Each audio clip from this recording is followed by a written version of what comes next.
जय माता दी, राधे राधे। आइए सुनते हैं नवरात्रि के 9वें दिन माँ दुर्गा की 9वीं शक्ति माँ सिद्धिदात्री की पावन कथा। माँ दुर्गा की 9वीं शक्ति का नाम सिद्धिदात्री है। ये सभी प्रकार की सिद्धियों को देने वाली है। नवरात्रि पूजन की 9वें दिन इनकी उपासना की जाती है। इस दिन शास्त्रीय विधि विधान और पूर्ण निष्ठा के साथ साधना करने वाले साधक को सभी सिद्धियां की प्राप्ति होती है। सृष्टि में कुछ भी उसके लिए अगम्य नहीं रह जाता है। ब्रह्मांड पर पूर्ण विजय प्राप्त करने की सामर्थ्य उसमें आ जाती है। मार्कंडेय पुराण के अनुसार अणिमा, महिमा, गरिमा, लघिमा, प्राप्ति, प्राकम्य, ईशित्व और वशित्व, ये 8 सिद्धियां होती हैं। ब्रह्म वैवर्त पुराण के श्री कृष्ण जन्मखंड में यह संख्या 18 बताई गई है। इसके नाम इस प्रकार हैं: अणिमा, लघिमा, प्राप्ति, प्राकम्य, महिमा, ईशित्व, वशित्व, सर्वकाम वशायिता, सर्वज्ञत्व, दूरश्रवण, पर काय प्रवेशन, वाक् सिद्धि, कल्प वृक्षत्व, सृष्टि, संहार करण सामर्थ्य, अमरत्व, सर्वन्यायकत्व, भावना, सिद्धि। माँ सिद्धिदात्री भक्तों और साधकों को ये सभी सिद्धियां प्रदान करने में समर्थ हैं। देवी पुराण के अनुसार भगवान शिव ने इनकी कृपा से ही इन सिद्धियों को प्राप्त किया था। इनकी अनुकंपा से ही भगवान शिव का आधा शरीर देवी का हुआ था। इसी कारण वे लोक में अर्धनारीश्वर नाम से प्रसिद्ध हुए। माँ सिद्धिदात्री 4 भुजाओं वाली है। इनका वाहन सिंह है। एक कमल पुष्प पर भी आसीन होती हैं। इनकी दाहिनी तरफ के नीचे वाले हाथ में कमल पुष्प है। प्रत्येक मनुष्य का यह कर्तव्य है कि वह माँ सिद्धिदात्री की कृपा प्राप्त करने का निरंतर प्रयत्न करे, उनकी आराधना की ओर अग्रसर हो।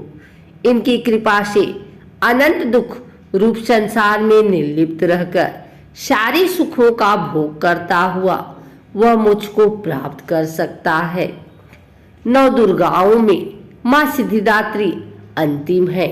अन्य 8 दुर्गाओं की पूजा उपासना शास्त्रीय विधि विधान के अनुसार करते हुए भक्त दुर्गा पूजा के 9वें दिन इनकी उपासना में प्रवृत्त होते हैं।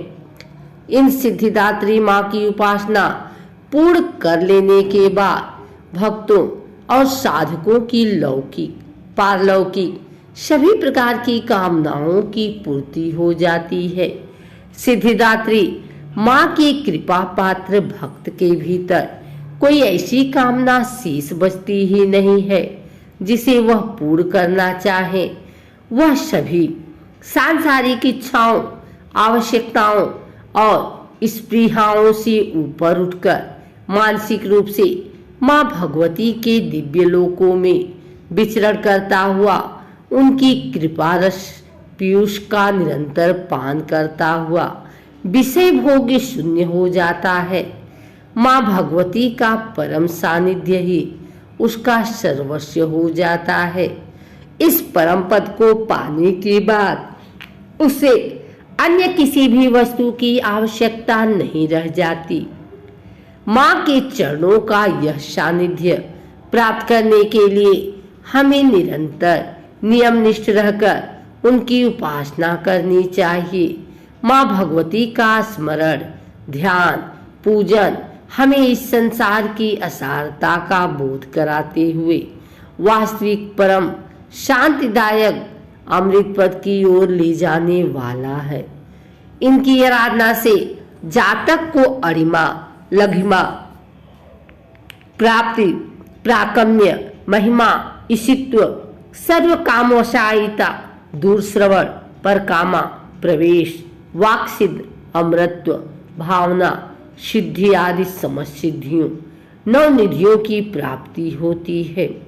आज के युग में इतना कठिन तप तो कोई नहीं कर सकता, लेकिन अपनी शक्ति अनुसार जब तप पूजा अर्चना कर कुछ तो माँ की कृपा का पात्र बनता ही है। प्रत्येक सर्वसाधारण के लिए आराधना योग्य यह श्लोक सरल है और स्पष्ट है।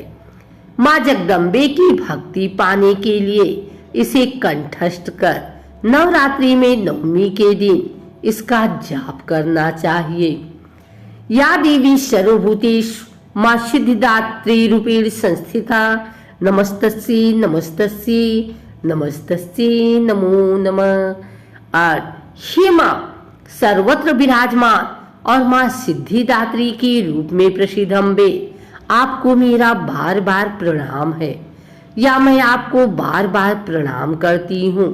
हे माँ मुझे अपनी कृपा का पात्र बनाओ। अगर आपको हमारी वीडियो अच्छी लगी हो तो इसे लाइक करो, कमेंट करें, शेयर करें। हमारे चैनल को सब्सक्राइब करके बेल नोटिफिकेशन ऑल पर सेट कर लें, ताकि आगे आने वाली वीडियो सबसे पहले आप तक पहुंच सके। धन्यवाद।